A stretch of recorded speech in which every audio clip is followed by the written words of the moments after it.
Why did God choose you? Why did God call you? Why are you his inheritance? Why is he toward you with his great power? Because he loves you. It was God's love that set this whole thing in motion. Why does he bring us to himself? To be with him forever and to know him more and more? Because he loves us. Why is he with us and never leaving us and at work in us today? Because he loves us. He wants us to be experientially knowing the breadth and length and height and depth, and to know the love of Christ and be filled with the fullness of God. Let's ask the next question that this stirs in our hearts. Well, why does he love us? Why would he love us? Let's make it very personal, because this is very personal. God saves individual people. Why does he love me? I'm a mess. I'm not a good inheritance. Why does God love me? You know what the Bible says? I love you because I love you. That's why I love you. I love you because I love you. And beloved, I'll tell you this. You need to be very careful here that you don't do what I struggle with, and that is we must be careful not to attribute to God our experience of what we call love and our relationships here on earth, and then attribute that up to God and call that love. Because nearly everything you and I experience on earth in the name of love is performance-based. In other words, the reason on earth, even within this circle, because we're still growing in this, the reason on earth people love is because there's something lovable in the object that's being loved.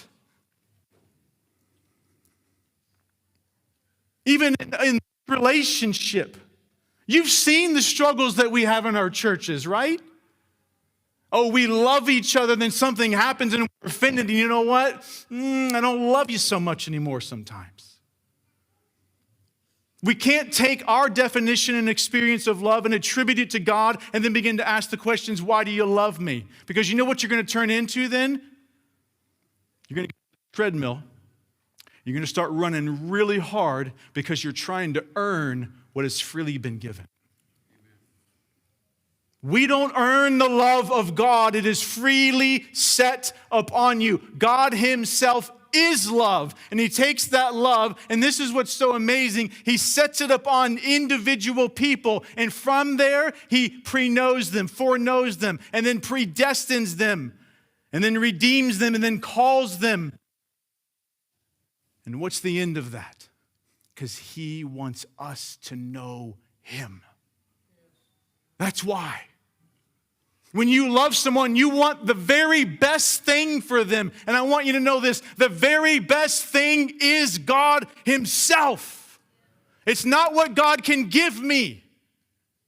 It's God giving of himself to you. God's love for you is not performance-based. I love foreknowing being in eternity past.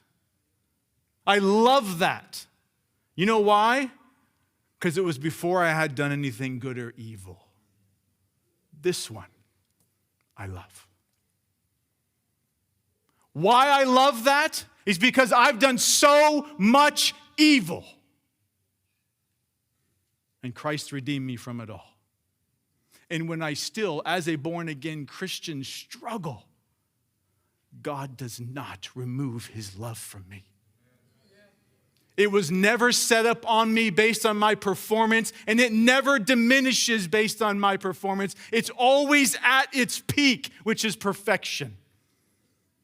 And it's what started all of this.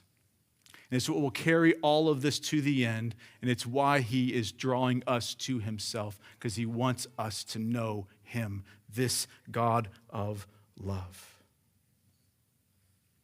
This excerpt was taken from the full sermon, Knowing the God of the Doctrine, by Jesse Barrington from the 2021 Fellowship Conference.